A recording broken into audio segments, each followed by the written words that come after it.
Hello? Fantasy Hotline. What's your credit card number? 696671113. Your phone number? 7516177. What's your fantasy? I just want to speak to a very hot one. We'll call you back. Why am I not recording this? Welcome to Namely 90s. Wow. The podcast that takes you back to the time before smartphones, Google, and Y2K.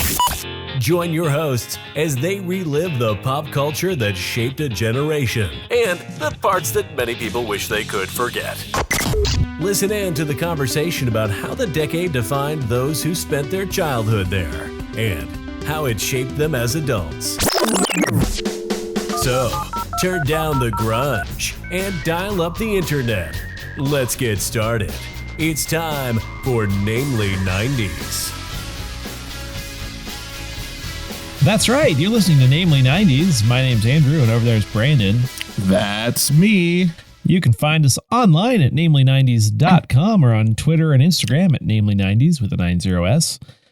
This show's also available every Monday on YouTube, and that's at namely90s.com/YouTube. Finally, if you'd like to support the show financially, head on over to patreon.com/namely90s with a 90s and check out our lovely and brilliant, lightly comedic support levels. It's more for just you to laugh at. Yes. Anyway, here we are.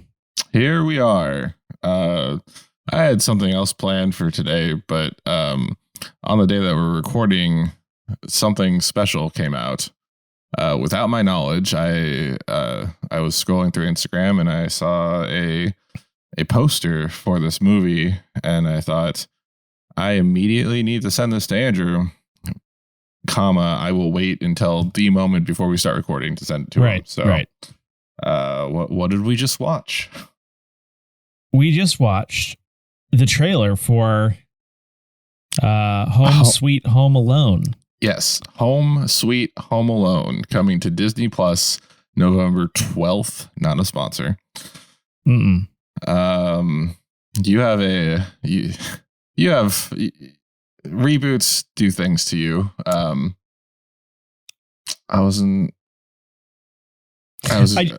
think it effectively modernizes a classic movie.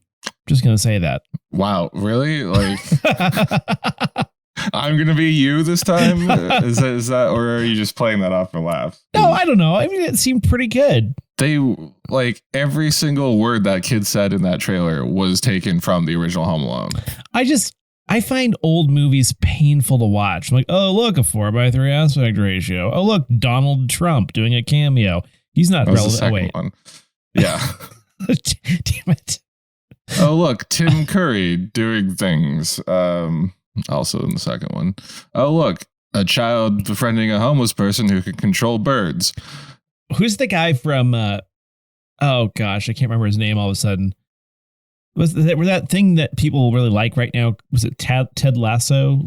Ted Lasso. I don't know what that is. Jason Sudeikis. Jason Sudeikis. The male criminal from this reboot looks like a low rent version of Jason Sudeikis to me. Huh. I'm just saying. Never would have put that together. I would have thought the male, like, I think uncle figure would have been close to that, because that's who that guy is. He's a low rent Jason Sudeikis. I don't remember his name. He's on Comedy Central or something. I'm low rent Sudeikis adjacent anyway. I don't know. So the mom, I think, said like all of the classic lines that the mom said in the first movie as well. It's just like, if you're going to reboot it. So the family, they're English. Yes. The mother is English. The boy is English. I don't know if that's his father or uncle. I don't know anything about it. I literally, all I've seen is a trailer and the post of the poster. So I don't know. The gag that always gets me, like, I mean, obviously it's a bunch of groin shots. I mean, it's gonna be, it's a kid's movie. Nothing funnier than, rupturing a testicle. Anyway, then they always do the thing where, like, the burglars or any movie fall, but like their legs go completely out from under them and they just land on their back. Like, you'd have to get occupational therapy if that happened to you. That is that's a really serious injury. Can you imagine like the movie just ends and the guy has chronic back pain and just gets addicted to pain pills? That happened to my uncle one. I'm laughing. Why am I Christmas laughing? I'm like, you got addicted to pain pills? No, the comedic flip. He was my grandma used to live in that apartment in Woodinville. Yeah, it was like three stories up on a hill. Yeah. And there's like a 90-year-old woman with her cane. Yeah. I think she was in her 80s, but it felt like she was in her 90s at that point. So from I wasn't there, but the story that I was told, my aunt was in the car, and I think one of my other aunts or her daughter, one or the other, were just sitting in the car waiting for my uncle to come down. But he had come down the stairs and then just slipped in a thing of ice and both feet out from under him and then just on his back, and he was just lying there behind the car for probably too long. And that's how you end up buying your chiropractor a new Mercedes. That's literally what happens there. Exactly. But when you reach our age, you don't recover as quickly when your feet fly out from under you. True. Yeah. I don't know. I think it'll be okay. It's just they're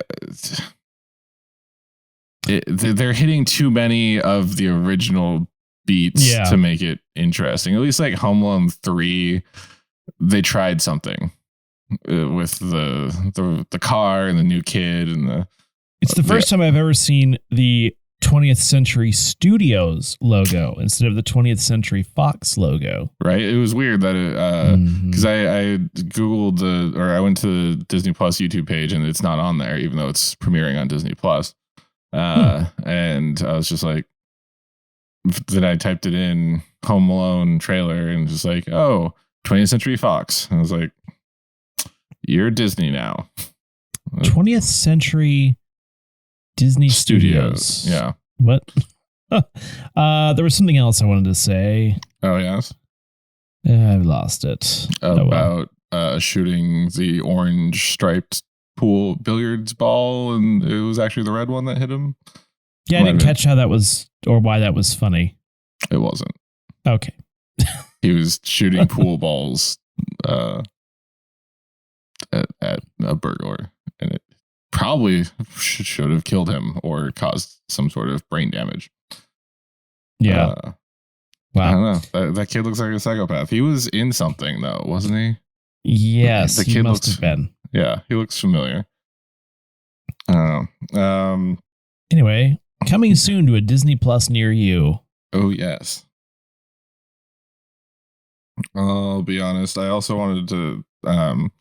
So there's this map that came out a week or two ago about the America's favorite Halloween candies. Oh, these. Yeah, that are based on no actual statistical fact, probably. Well, it's Google. It's Google. It's the amount Googled relative to all the other I'll give you that. But I can't see it because there's a giant header that doesn't. Okay, there it goes. Yeah. All right. So I saw it and I was like, I'm confused because it says that nerds are what is Washington State's favorite Halloween candy, and I feel like they just mistook people searching for nerd porn or something. Yeah. Nerd porn. Wow. I don't know. Just naked people in a giant kiddie pool full of nerds. I was thinking more just what? Well, what I mean? They do the Jello or the mud wrestling. They always have one of those blue plastic pools that's full of it. I was more thinking just porn, but with glasses. No, but I recently discovered the Nerds Rope and Nerds Clusters, and they are excellent. I recall enjoying the Nerds Rope because it's taffy on the inside and then nerds on the outside. But still, compared to a Tootsie Pop or Twix or Kit Kats, nerds, really? Yeah.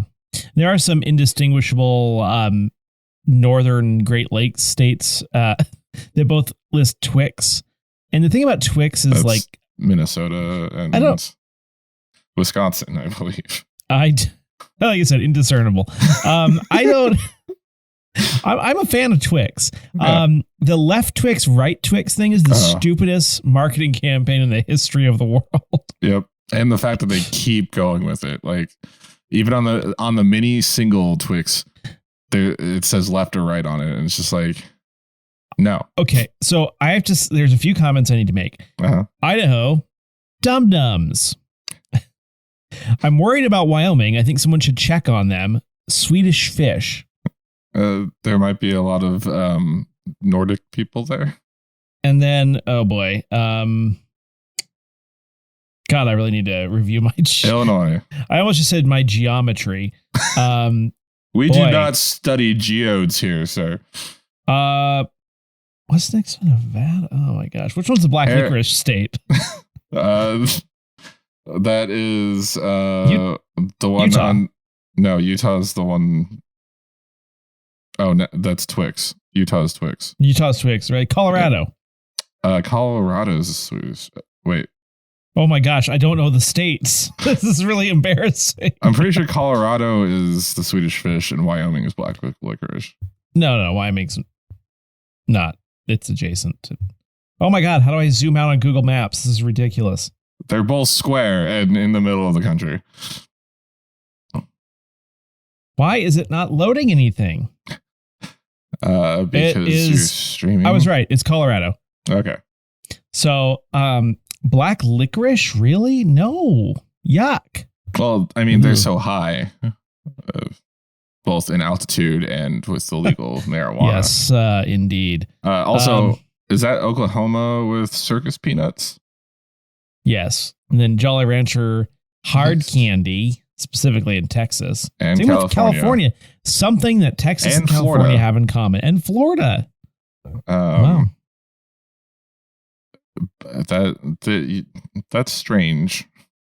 Hold on. Wait a second. Is West Virginia candy corn? Oh, dear. Yes, it is. That's not pleasant. There's people that like candy corn. Yeah. So what is the point of this again? Just like, how weird are some of these choices? Like Montana is Baby Ruth. Like you know people from Montana. Would you say that their go-to Halloween candy is Baby Ruth? I don't really know. I can't say I've really spent much time in Montana as like in a trick-or-treating sense anyway. Yeah, but like your cousins, for example, did they just come and have a hankering for a Baby Ruth? I got me a hankering for a Baby Ruth and a Coors Light. No, I don't know. That's not even the accent. No, it's not. Yeah. So that's that. And then later on in the episode, we'll revisit least favorite candies. This has been exciting. Let's do it. Should we travel back to October of 1992 then? Well, let me finish yawning, and then I'll be happy to hop into the Namely 90s time machine with you. Yes. Let's do it. Travel back with me, listeners, to October of 1992. On the 1st, Ross Perot re-enters the presidential race. Apparently, he dropped out and then decided to hop right back on in. Also on the 1st, Cartoon Network is launched by Turner Broadcasting System. The first all animation station. Legit. On the 3rd, Sinead O'Connor rips up a picture of Pope John Paul II during her performance on SNL. Also on the 3rd, the Obamas get married. Also on the 3rd, LeVar Burton marries his wife, Stephanie Cozart. And on the 8th, Mortal Kombat, the arcade cabinet, is released. On the 11th, first three-way presidential debate for the election season is had between Clinton, Bush, and Perot. Oh. Yes. Also on the 11th, Cardi B is born. Do you know who Cardi B is? Sure do. On the 12th, Josh Hutcherson, actor from The Hunger Games, is born. Okay. I think he's PETA. Is that the name? PETA. On the 21st, Madonna's book Sex is released. It's unfortunately it's out of print, and copies go for way too much money, or else you would already know what you were getting for Christmas. On the 21st, Super Mario Land 2 6 Golden Coins is released for the Game Boy in Japan, and in the following month in the United States. This is notable for its introduction of the character Wario. You know who Wario is? I do. On the 22nd, the Subaru Impreza is announced. Apparently, it did not exist before the 22nd. Okay. On the 23rd, Emperor Akihito becomes the first emperor of Japan to stand on Chinese soil. Is that just because all the soil is made by China now? Oh, this is back in the 90s. Japan, I think like the early 90s, Japan was still riding its high. On the 24th, Toronto Blue Jays win their first World Series over the Atlanta Braves and is also the first Canadian / non-US team to win. Because, there's more non-US teams than just Canadian teams. Right. On the 31st, the Roman Catholic Church reinstates Galileo Galilei 359 years too late. R.I.P. He was excommunicated. He's a witch. Burned at the stake, I believe. TV premiering October 1992. On the 4th, we have Ghost Rider on PBS, a show that I constantly bring up and Andrew remembers never. On the 31st, X-Men, the animated series, debuts on Fox Kids. And in the box office, on the 2nd, we have The Mighty Ducks, Mr. Baseball featuring Tom Selleck, and Of Mice and Men featuring Gary Sinise and John Malkovich. On the 9th, we have A River Runs Through It, which I had to watch in, I want to say high school at some point. Sounds like something, yeah. It was a book that we read, and then we watched the movie, and they're like, oh, how is it different? On the 16th, Candyman, and on the 23rd, we have Reservoir Dogs, which is one of Quentin Tarantino's early films. Finally, in the Billboard charts, number 1 for October 1992, in from August and out through November is End of the Road by Boys to Men. And for the 3rd week of October 1992, at number 3, we have Jump Around by House of Pain. Number 12, Free Your Mind by En Vogue. Number 13, Erotica by Madonna. Number 22, November Rain by GNR. And finally, number 23, All I Want by Toad the Wet Sprocket. And now back to the show. This week's Halloween question, which you asked last week, and I totally shut you down because I only have so many Halloween questions to ask. What is your least favorite Halloween candy? Oh, let's see. I mean, it's always dots. First of all, dots. Really hate dots. Ugh. Like, what are they? Like jelly bean? They're like worse fruit snacks, Yeah. Good and Plenty. I don't want. Who gave out a Good and Plenty? I'm just saying, a black licorice. Oh yeah, they did with a hard candy coating. Yeah, no. Or the Mike and Ike's. I swear, Dots and Good and Plenty came in the same like mix bag. Like, who are you freaking psychopath? I'm just saying, like, it comes with Dots, Junior Mints, Mike and Ike's, peppermint patties, and the Good and Plenty's. Yeah, I just think any candy that comes in like a small box is weird, and I think they've moved away from the boxes, moved to plastic, but still cheaper. It's odd, more wasteful. Those weird like individually wrapped hard candy strawberries that look like a strawberry on the outside. Yeah. Those are weird. Like, I'm sorry, if it's the candy from your grandma's like crystal candy bowl, it's not suitable for trick-or-treating. Right. Yeah. Unless you're trying to get rid of the candy in that candy bowl, and then, still screw you for giving that to kids. There's like a single unwrapped lifesaver and the key to a Volkswagen Scirocco. When I stole that from Family Guy. Yeah, you did. But the Family Guy bit about the old lady's candy bowl is super funny, and I recommend it to all. I mean, I knew what a Davenport was because that's what my grandmother calls her couch. No, this is a different one.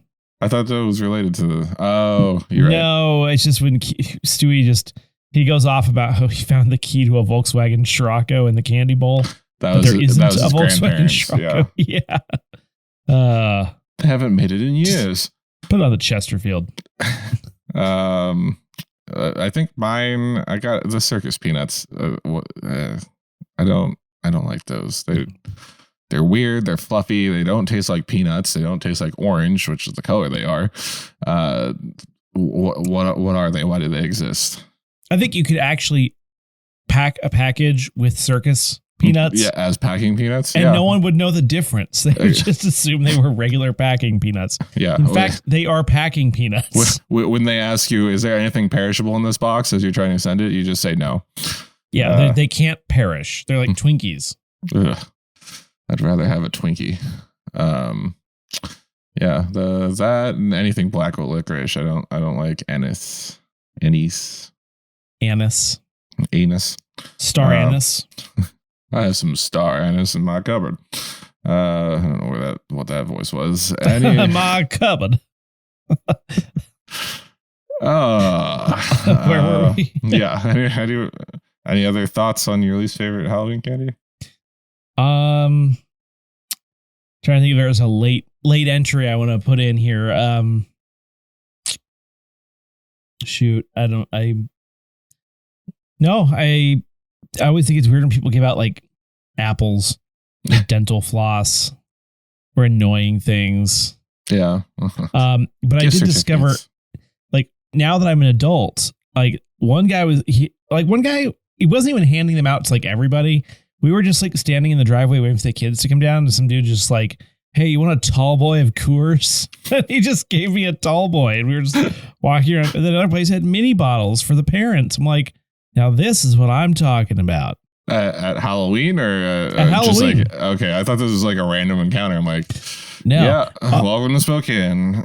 No, this is in the West Side, but there was this one house too that was super funny because it was just like these two dudes sitting outside in lawn furniture, and I was like, what are these guys doing? And they were wearing like a bunch of kind of like the yellow suits, the yellow Tyvek or rubber suits. Oh, and there was like an open RV, and I didn't realize it was like a whole Breaking Bad scene. That's pretty good. I was like, oh, okay, so that was pretty good. And they gave you a bag of blue meth, and you kept moving. But it turned out to be Pop Rocks, or so they said. Yeah. Anywhere you want to go? Let's see. I mean, not specifically, but I do have to come back to the video we watched just before this. Okay. So why don't we start there since I have that first. I made Andrew watch. Did you watch the entire thing? Because you were there for a long time. No, I watched about the last minute. Okay. Sorry. The part when she was like, the children. I laughed at that quite a bit. So Sinead O'Connor ripping up a picture of Pope John Paul II during her performance on SNL. This was big at the time.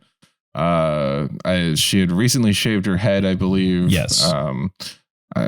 And obviously just released an album. She comes on to the show as the musical guest, and then at the end of her second, I want to say it was the second song, the song talks about like fighting the true evil or whatever, and then she holds up a photo of John Paul II and then just rips it up.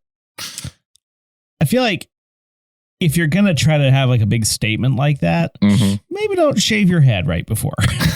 I'm just saying. I mean, did that not accentuate the point, or did that make her look like a crazy person? I think it takes away from her point a little bit, frankly. Yeah, and this is a moment in pop culture history. We were a little too young for it at the time, but I've at least heard of this. I was unawares of it. I had never known for this to have existed. Okay, there wasn't even a Family Guy reference. There probably was, but I probably had no idea what they were talking about. Fair enough. Yeah. And now you've seen it.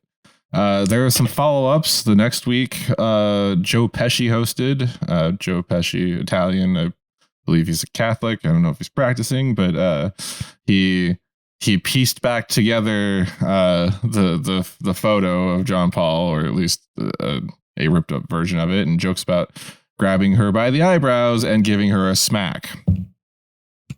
So thank you, 90s Joe Pesci. Violence toward women, so funny. Instead of ripping up a photo of the Pope and calling the Roman Catholic Church evil. Yeah. But, he was doing his Goodfellas pseudo character that is just Joe Pesci all the time. And then he made Home Alone. And then the other one is, I think, later on in the season, Madonna is a musical guest. 2 months later. Thank you, notes. And she makes fun of Sinead's performance by ripping up a photo of Joey Buttafuoco and doing the same thing, calling him evil, the true evil. Is the funny part of that just, I feel like his last name is always the punchline. Well, that and his pants. So what was your first reaction to seeing this happening on TV, on the video? It's strange. It's especially with all, at the time there were allegations of the Catholic Church covering up the priests touching children. Aren't we lucky that turned out to be false? Yeah, right. So she was clearly ahead of the game, because it's only, I think, this year that they've admitted some wrongdoing. Back then, there was this thing I heard about. I think it was. I don't know if I hesitate to say this on the radio. The radio? No, I said radio. I meant podcast. I think I heard on one of my true crime podcasts I listened to. Did I? Anyway, that I don't know if this was like widespread or one person claimed that like performing oral sex on the parishioners was a way of sucking the demons out of them or something. Wow. I'm going to have to fact check that one, but it took me a while to get there. Sorry. No pun intended. That's a smooth line. That's yeah. Wow. Dear. How about I exercise your demons for you? Yeah. I don't know. It's she was always like the edgy, rebellious one. So I don't know if. It's like pre-Lady Gaga. Like she could have done that in a meat suit, I don't know. I feel like they're different entities. I understand your correlation, but yeah, it's like, she was like an activist first and a musician second. And that's the face. If you want to see the face that Andrew's making, go to namely90s.com/YouTube and watch our latest episode. Pause the episode, go watch it. My eyes are gigantic on this episode. I feel like it's because my hat is like pulling my eyelids up. Mine are tiny because it's very late and I'm going to go to bed after this.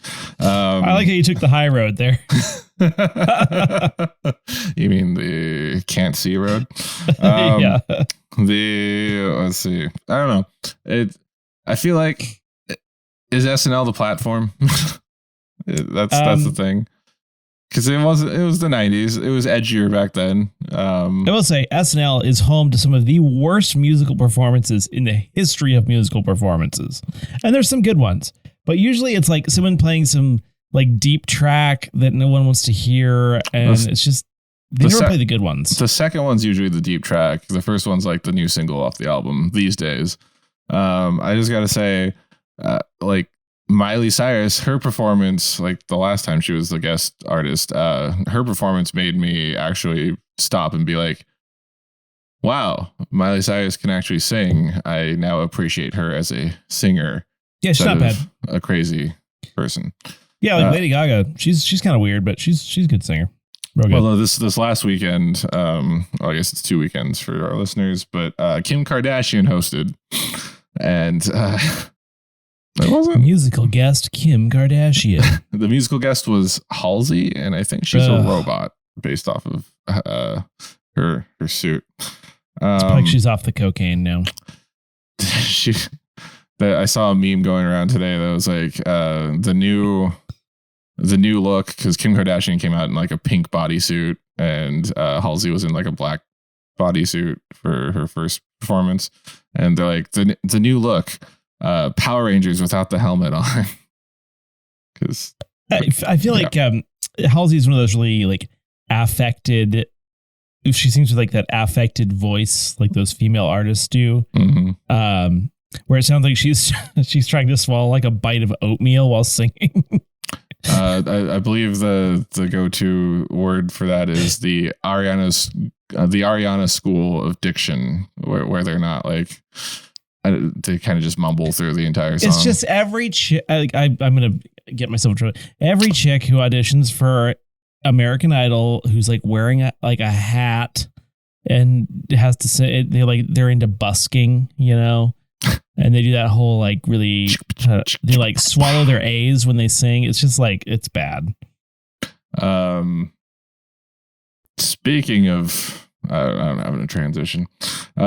Speaking of the X-Men, wait, what? Yeah. Well, I was trying to go from Power Rangers to X-Men somehow. Didn't stick the landing. Did X-Men the animated series? I have never consumed anything related to X-Men ever. Really? I mean, that doesn't shock me at all. Knowing you for 30 years. I just know that Patrick Stewart is in it. The X-Men movies, yes. He is Charles Xavier, Professor X. I'm sorry, really quick. What's that show where they have to find Professor Xavier or movie? And then they keep calling the guy in the wheelchair Professor Xavier, but it's obviously not him. And then he just punches him in the face. What is that? There's Legion, possibly. No, it's a comedy. I am not familiar with that one. I think it's okay. I'm just gonna take everyone else back to the theme song for the X-Men.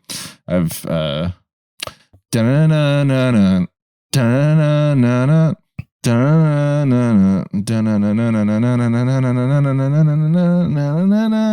yeah, we're gonna get copyright striked on this one.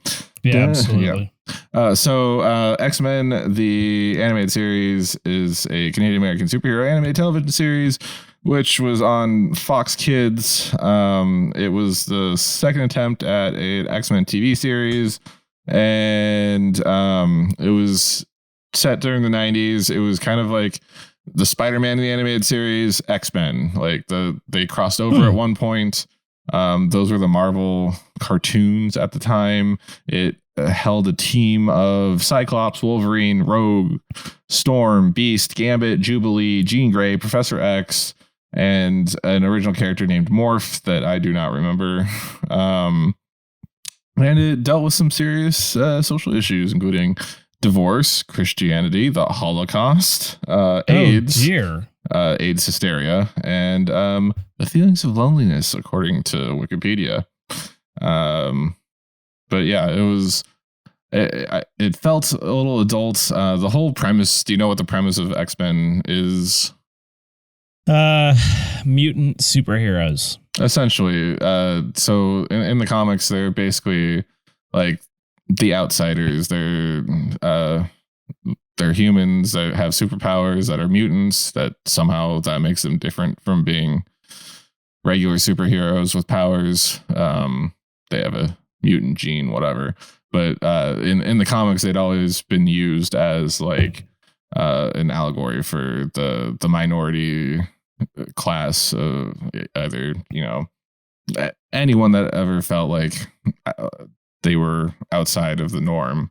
So that's the impetus of the X-Men as a series. But yeah, in the TV series, I don't know, you got to see classic stuff like Cyclops with his little laser eyes, and Wolverine with the claws and all. I don't know. I enjoyed watching it as a kid.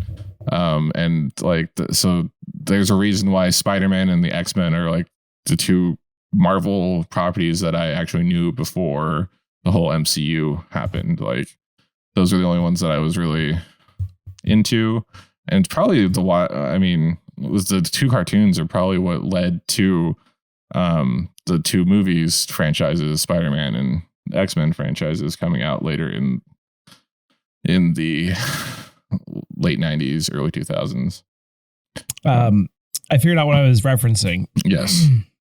It was 2013's The Internship, starring Vince Vaughn and Owen Wilson. Did you ever see that movie? No. You made it sound like it was an animated thing. I thought it was. I couldn't remember. Basically, Vince Vaughn and Owen Wilson. I'm so sorry. I can't stop coughing. They get an internship at Google. They go to the internship at Google. And obviously it's like two old guys, a bunch of young guys. And they like tell them to go to the school and look for at the university and find Charles Xavier, Professor Charles Xavier. That's funny. And then they find a guy in a wheelchair.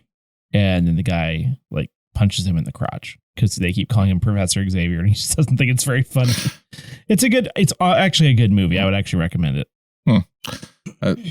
I think you've recommended it before. I'm surprised that turned out to be a good movie.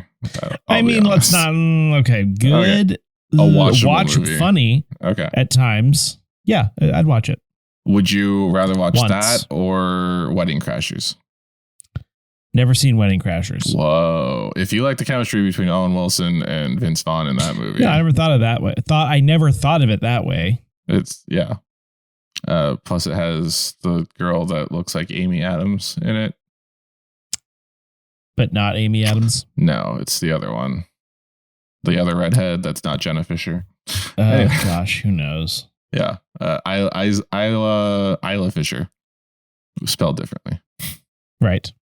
Anywhere else you want to go on the list? Anything that popped out to you? 92, man. Wario, Mortal Kombat, Ross Perot, Cartoon Network, the Roman Catholic Church. Yeah, let's not go there. Reservoir Dogs. Never saw it. No, I know. I haven't seen it either. It's my first Tarantino movie was Pulp Fiction. Mighty Ducks. We gotta talk about the Mighty Ducks. All right, fine. But can I just say that Hutcherson is not a last name?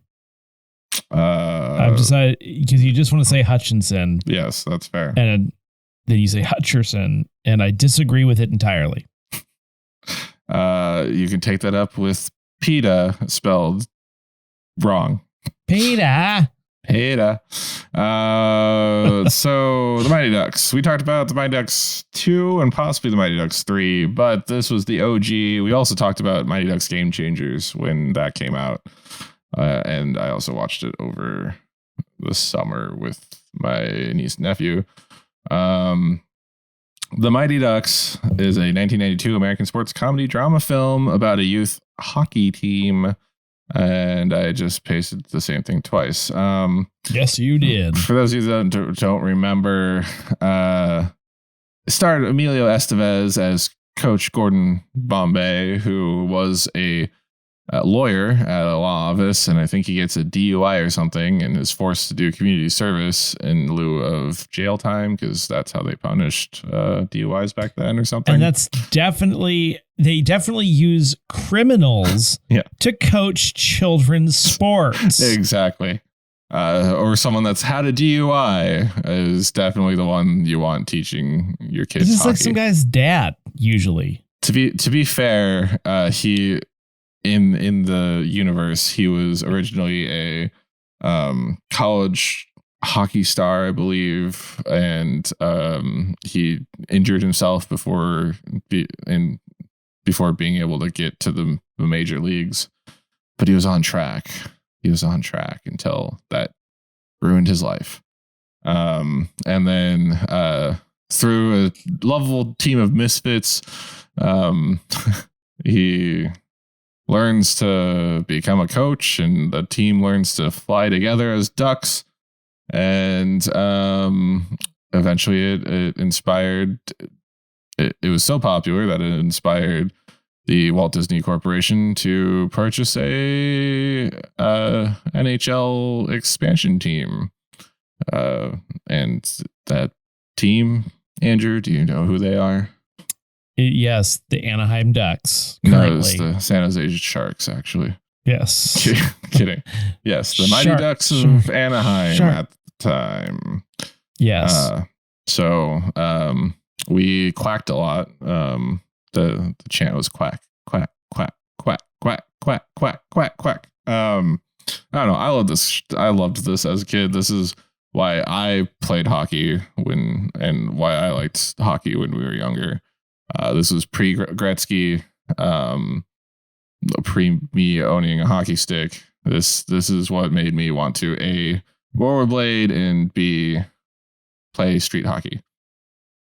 So that, and the disappointing faces that you can see from Andrew on YouTube. Well, it's funny because name90s.com/YouTube. Back then I was not a hockey fan, but I have now been. I realized today I've been a hockey fan for 18 years. Wow. Well, you had a hockey stick, which is more than half of my life. Yeah, I know, but I don't remember like being into it. Might have been your brothers. And then now I just sit there and critique the ESPN broadcast of NHL hockey. Which today that we're recording on, we just finished watching the first game from the Seattle Kraken. The Seattle Kraken.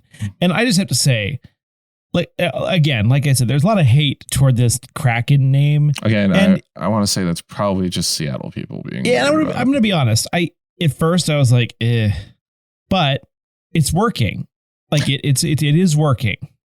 You know, the first time I heard it, I was like, that's freaking cool. Like, nice. The Seahawks are like what? Seagulls? Mariners. Scary. Ooh, fishermen. Like I realized that we don't have a giant sea monster in the Puget Sound. But if they named them like the Seattle Sockeyes, I would have just like crawled into a hole and died with embarrassment.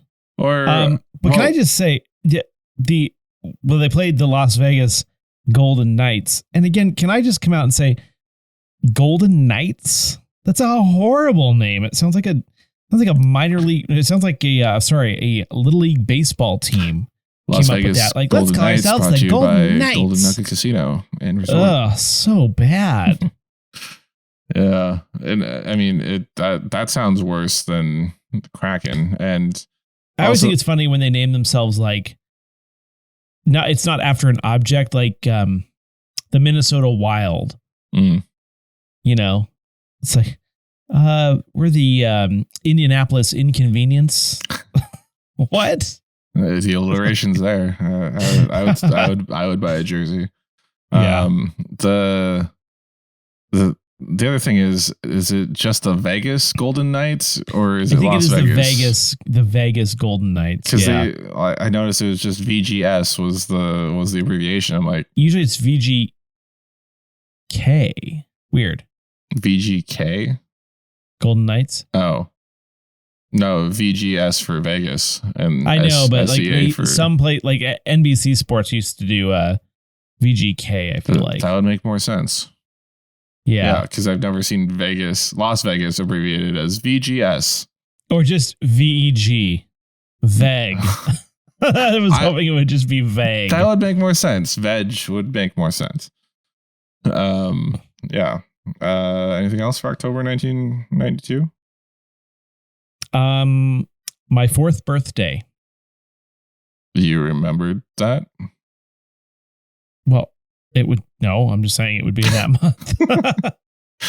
Well, if you'd like to celebrate Andrew's 4th birthday, travel back to October 1992 and celebrate it with him, because that's it for this week's edition of Namely 90s. Remember, you can find new episodes out every Monday.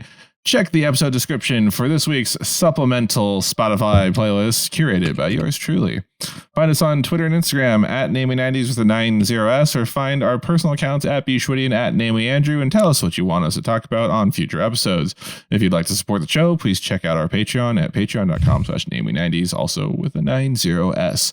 Finally, you can also contact us through our website, Namely90s.com. Please subscribe to us on Apple Podcasts, Stitcher, Google Podcasts, Spotify, YouTube, Veg, Deezer, TuneIn, iHeart, and wherever you get your podcasts at. I'm Brandon, that's Andrew, and we will catch you next time.